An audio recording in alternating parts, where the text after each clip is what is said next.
মানুষ কিন্তু মায়ের আঁচল ধরে প্যাপা করো।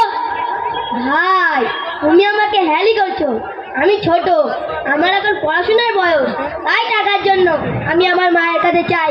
কিন্তু ইনশাআল্লাহ বড় হয়ে আমি আমার মাকে অনেক অনেক টাকা দেবো। কিন্তু ভাই আমাদের পাড়ায় অনেক পড়াশোনা করে ব্যক্তি আছে যারা এখনো চাকরি পায়নি, তারা সার্টিফিকেট এখন আলমারিতে রেখে বসে আছে, আর তুমি তো আমার টাকা ইনকাম করবে তাই। আর আমি তো এখনই শুরু করে দিয়েছি, তাই আমি তোমার থেকে এগিয়ে। ভাই মানুষ শিক্ষিত হয় মানুষ হওয়ার জন্য, শুধু টাকা ইনকাম করার জন্য নয়।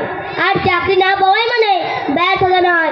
আর শোনো, আর আল্লাহ বলেন কুল আলিয়াসকাবিল্লাযীনা ইয়ালামুনা ওয়াল্লাযীনা লা ইয়ালামুন, যারা জানে আর যারা জানে না তারা কি সমান হতে পারে? ভাই পেট ভরাতে টাকা লাগে, বই খেলে তো পেটই ভরে না। তুমি বই খাও, আমি ভাত খাই। ভাই পেট ভরাতে যেমন ভাত লাগে তেমনি মাথা ভরাতে বই লাগে। খালি মাথায় থাকলে যে কেউ তা কিনে নিতে পারে, তখন মানুষ অন্যের কথা উঠে বসে, নিজের মেরুদণ্ড হারিয়ে ফেলে। এত কথা বলে বলো তো ভাই, পড়াশোনা করলেই কি আমি ডাক্তার মাস্টার হতে পারবো, চাকরি পাবো, অনেক টাকা ইনকাম করবো? ভাই আগে বলো তো, তোমাদের বাড়ি আয়া ফোনটা কে ফোন করে দিয়েছে? আকাশ দা, সবাই লাইনে দাঁড়িয়ে ওনার কাছ থেকেই করিয়েছে। তাহলে বলো তো ফর্মটা সম্পূর্ণ সঠিক হয়েছিল কিনা? না সেটা আমি কি করে জানবো? ঠিক এখানে শিক্ষার প্রয়োজন ভাই।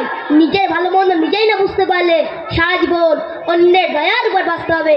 তখন সবাইকে স্যার স্যার বলতে হবে। তা ঠিক, আমি তো এভাবে ভেবে দেখিনি। তবে একটা কথা ভাই, শুধু পড়াশোনা করলেই মানুষের জীবন ঠিক হয়ে যায় এটা আমি মানতে পারছি না। আমার চোখের সামনে অনেক উদাহরণ আছে। ভাই আমি বলিনি পড়াশোনা করলে সব ঠিক হয়ে যায়, আমি শুধু এটাই বলেছি যে পড়াশোনা না থাকলে মানুষ নিজের ভালো মন্দ বোঝার ক্ষমতাটাই হারিয়ে ফেলে। ওর অন্যের সিদ্ধান্তে জীবন চলে, পরজীবী আগাতে হয়ে দিনপাত করতে হয়। ফলে মানুষ মানুষ